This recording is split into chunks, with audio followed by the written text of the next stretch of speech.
ಇದು ಸಾತ್ತೂರು ಗ್ರಾಮ survey number 35ರಲ್ಲಿ ಮೂಲತಃ ಸರ್ಕಾರಿ ಗೋಮಾಳ. ಇದು ಸರ್ವೆ ನಂಬರ್ 35.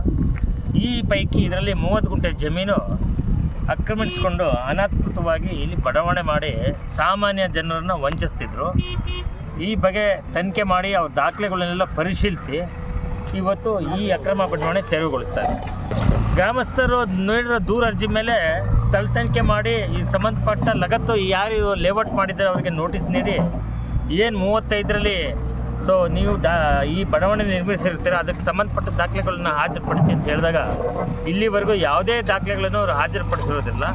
ಹಾಗಾಗಿ ಸೊ ಮೇಲ್ನೋಟಕ್ಕೆ ನಾವು ಇತರೆ ದಾಖಲೆಗಳನ್ನು ಪರಿಶೀಲನೆ ಮಾಡಿದಾಗಲೂ ಸಹ ಇದು ಸರ್ಕಾರಿ ಜಾಗ, ಇದು ಅಕ್ರಮವಾಗಿ ಒತ್ತುವರಿ ಮಾಡಿ ಬಡಾವಣೆ ಮಾಡಿರ್ತಾರೆ ಅಂತ ದೃಢಪಟ್ಟಿರ್ತದೆ. ಇದು ಮಾರ್ಕೆಟ್ ಮೂಲ್ಯ ಅಂದಾಜು ಒಂದು ಸುಮಾರು 10 ಕೋಟಿ ರೂಪಾಯಿ ಇರ್ತದೆ. ಸೊ ನೋಡಿ, ರಸ್ತೆ ನಿರ್ಮಾಣ ಮಾಡಿದ್ದಾರೆ, ವಿದ್ಯುತ್ ಸಂಪರ್ಕ ತಗೊಂಡಿದ್ದಾರೆ, ಡ್ರೈನೇಜ್ ಮಾಡಿದ್ದಾರೆ, ಸ್ಯಾನಿಟರಿ ಮಾಡಿದ್ದಾರೆ, ಪ್ರತಿಯೊಂದು ಕೂಡ ನಿರ್ಮಾಣ ಮಾಡಿ ಭಾಗಶಃ ಒಂದು ಅರ್ಧ ಜಾಗನ ಮಾರಾಟ ಮಾಡಿಬಿಟ್ಟಿದೆ ಅಂತ ಗೊತ್ತಾಗಿದೆ ಮೇಲ್ನೋಟಕ್ಕೆ. ಸೊ ಸಾಮಾನ್ಯ ಜನರು ಬಡವರು ತಗೊಂಡಿರ್ತಾರೆ. ಸೊ ಮತ್ತೆ ಇನ್ನೂ ಉಳಿದಿರೋ ಜಾಗವನ್ನು ತಗೊಂಡು ಯಾರೂ ಮೋಸ ಹೋಗಬಾರ್ದು ಅನ್ನೋ ಒಂದು ಉದ್ದೇಶದಿಂದ ಇವತ್ತು ತೆರವು ಕಾರ್ಯ ಮಾಡ್ತಾ ಇದ್ದೀವಿ. ಬೆಂಗಳೂರಿನಿಂದ ಮಂಗಳೂರುವರೆಗೆ, ಬೀದರ್ನಿಂದ ಚಾಮರಾಜನಗರದವರೆಗೆ ನಿಮ್ಮ ಸುದ್ದಿ ನಿಮ್ಮದೇ ಭಾಷೆಯಲ್ಲಿ. ಕರ್ನಾಟಕ ತಕ್.